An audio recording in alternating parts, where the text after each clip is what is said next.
मैं भी कल बजट सेशन मुक्का थे चूड़ियां लेने चली गई, अपने लिए ली तो याद आया कि असद कैसर साहब के लिए भी ले लूं, तो उनके लिए भी मैं तोहफा लाई, क्योंकि ऐवान में दुपट्टे ओढ़े तो ये फिरते हैं, लेकिन इन्होंने कल चूड़ियां की तशबीह की औरत की कमजोरी के साथ। इनको तकलीफ किससे है कि 10 साल एक सूबा इन्होंने खैबर पख्तूनख्वा चलाया, इनमें एक काम ये कर नहीं पाए। पंजाब में सस्ती रोटी भी की गई है, क्लिनिक्स ऑन व्हील्स भी चलाए गए हैं, उसका कर्जा भी कम किया गया। एक बुजदार था और एक इमरान खान, सिवाय इनके घर बैठने और गूंगा जब ये हो जाते हैं मुल्क की तरक्की की बात पूछें तो इनके पास करने को कुछ नहीं। लेकिन नौजवान नस्ल को वर्गला के पाकिस्तान और फौज के खिलाफ खड़ा इन्होंने जरूर कर दिया। हजारों मर्तबा गिराया जा चुका हूँ, वक्त के हाथों मुसलसल आजमाया जा चुका हूँ, जिसके लिए भी रस्ते खोले थे मैंने, लोटों की बात कर रही हूँ, हर उस शख्स के रस्ते से हटाया जा चुका हूँ। और आलम कुछ यूं हुआ मेरे फना होके फिर से उठने का, के बाद हर कंदर के लाया जा चुका हूँ। कहना ये चाहूंगी और बड़े अफसोस से कहना चाहूंगी कि कल की तकारीर जो अपोजिशन बेंचेस से हुई, उनसे तो ये पता लगता है कि ये वाहन एक सर्कस की तरह है, जो पिछले 3 महीने से बंदरों का तमाशा देख रहा है, जहां पे इनको लगता है कि इस 25 करोड़ अवाम को चुटकुलों की, लतीफ़ों की और तमाशों की ज़रूरत है। लेकिन ऐसा हरगिज़ नहीं है। हमारी एज अ गवर्नमेंट गुर्बत, जो लोग हमारी यूथ नौकरियों के लिए जो धक्के खा रही थी पिछले 4-5 साल, इनकी बदौलत हमने उनसे वादे किए हैं और इंशाल्लाह as a government, as PD हम ये कोशिश करेंगे कि अपने वादों को तकमील तक पहुंचाएं। बात करूंगी मैं कल जो हमारे साबका स्पीकर साहब असद कैसर साहब ने बात की चूड़ियों की, हॉट टॉपिक है जी, करनी भी चाहिए। और मैं भी कल बजट सेशन मुक्का ते चूड़ियां लेने चली गई, 3 साल पाइया नहीं सन, अपने लिए ली तो याद आया कि असद कैसर साहब के लिए भी ले लूं, तो उनके लिए भी मैं तोहफा लाई, क्योंकि ऐवान में दुपट्टे ओढ़े तो ये फिरते हैं, लेकिन इन्होंने कल चूड़ियां की तशबीह की औरत की कमजोरी के साथ। तो मुख्तसरन कहना चाहूंगी कि ये जो हाथ चूड़ियां पहनते हैं, बाय इलेक्शन डस्का का तो इनको याद होगा, वो अपने जोरे बाजुओं पे जो इनका हशर करके अल्लाह के फजल के करम के साथ और डस्का की अवाम के वोट की ताकत के साथ मैं यहाँ आई थी, इनके 14 तबक रोशन करके आई। इनकी तकरीरों से जो ये करते हैं फॉर्म 45 और 47 की, कभी लगता है कि गैरत शायद रूह अफ़ज़ा में घोल के पी गए हैं। इनको 2018 का इलेक्शन याद नहीं है, और डस्का का इलेक्शन जो इन्होंने बक्से चोरी किए वो भी एजाज अल्हम्दुलिल्लाह पीटीआई को हासिल है, हमें नहीं।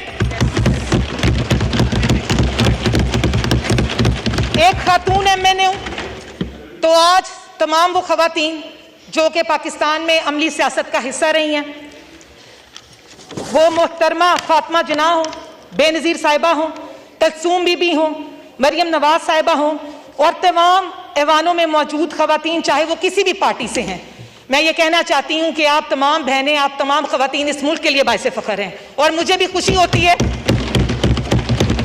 कि मैं भी जेंडर डिस्क्रिमिनेशन के बावजूद इस सिवान का हिस्सा हूं। अब बात करूंगी बजट 2024 की।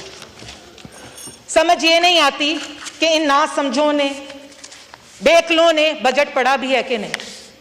तकारीर करते हैं, उठते हैं, या तो सामने तमाशा लगा देते हैं या हमें गालियां देते हैं, लेकिन बजट स्पीच पे इनका कोई ना है तो सीरियसनेस थी, और ना ही सिवाय कहकों के इनकी तरफ से ऐसा कोई रद्द अमल आता है जिससे हमें भी लगे कि ये पाकिस्तान की आवाम की भलाई चाहते हैं।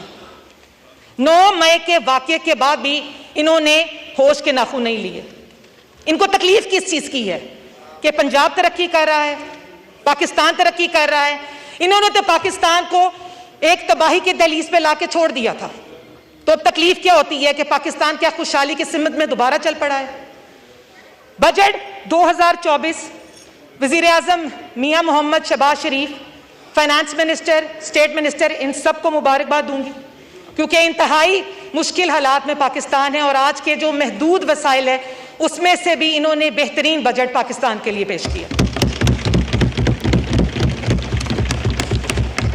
70 साल हो गए हैं ये मुल्क कर्जे ले रहा है, IMF से वादा खिलाफी इन्होंने की, भुगत हम रहे हैं, और पाकिस्तान की जनरेशन्स जो हैं अब वो भुगतने के करीब होती अगर ये हुकूमत इनसे ना ले ली जाती। कायद मियां मोहम्मद मुश्किल वक्त में सियासत को जो है बेहतर सियासत को कुर्बान करके इस मुल्क को दिवालिया होने से बचाया।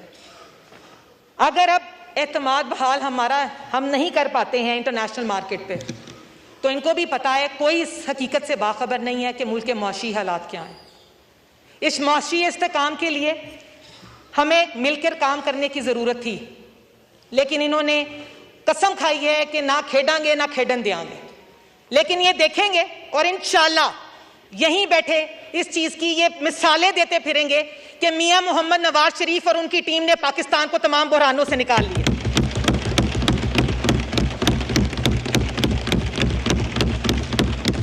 बजट 2024 में खवातीन के लिए बिस्प में कामयाब और रिकॉर्ड जो है वो इस्तफा फंडिंग की गई है। महदूद वसाइल में डेवलपमेंट को शहबाज साहब ने जो फंड दिया है हम उसके भी उनकी तारीफ करते हैं। आईटी बिजनेस उन्होंने टैक्स फ्री किया है, इसके लिए भी स्टेट जो हमारे फाइनेंस मिनिस्टर हैं वो उनकी तारीफ के काबिल हैं। इसके अलावा यूथ प्रोग्राम्स, हेल्थ के लिए, एजुकेशन के लिए ना सिर्फ फेडरल बल्कि पंजाब में जिस तरह मोहतरमा मरियम नवाज साहिबा काम कर रही हैं वो भी काबिल तहसीन है। उससे हमें हासिल क्या हुआ है कि जब कहीं बाहर से कोई डेलीगेशन या यूनिवर्सिटी के स्टूडेंट्स यहाँ आके वान में बैठते हैं, इनका अपना तमाशा शुरू हो जाता है। बहादुर ये इतने हैं कि मैं और मेरे साथ साथ जितने लोग इन ट्रेजरी बेंचेस में बैठे हैं, हम अब हुकूमत का हिस्सा नहीं बने, हम अब सियासत का हिस्सा नहीं बने। 50-50 साल से लोग जो हैं यहाँ से सियासत का हिस्सा है, मियां नवाज शरीफ के साथी हैं, और ये उठते हैं, इनके मुंह में जो आता है ये बकते और हमें गालियां देते हैं। लेकिन ये कब तक चलेगा जनाब स्पीकर? किसी की इज्जत ये करना नहीं जानते, वो खातून है या मर्द है। कल जो मस्ती खेल साहब ने यहाँ पे उठ के वाहियात और गुफ्तगू एक नाज़ाबिया की, उसके लिए भरपूर मजम्मत है, और मैं जनाब स्पीकर की भी शुक्रगुजार हूं जिन्होंने उनको पूरे सेशन के लिए सस्पेंड किया। अब बात यह है जनाब स्पीकर कि हमें सिर्फ इस मुल्क का सोचना है, इस 25 करोड़ अवाम का सोचना है, इसमें रहने वाले उन गुरबा का सोचना है, उन खवातीन का सोचना है, उन माजूरों का सोचना है जो कि हमसे उम्मीदें लगाए बैठे हैं। और मुझे पूरी उम्मीद है कि मियां मोहम्मद शहबाज शरीफ और मरियम नवाज साहिबा कायदे पाकिस्तान मियां मोहम्मद शहबाज शरीफ की उस गाइडेंस में इंशाल्लाह वो प्लान जरूर लेके आएंगे जो कि इस मुल्क की खुशहाली का बाइस बनेंगे।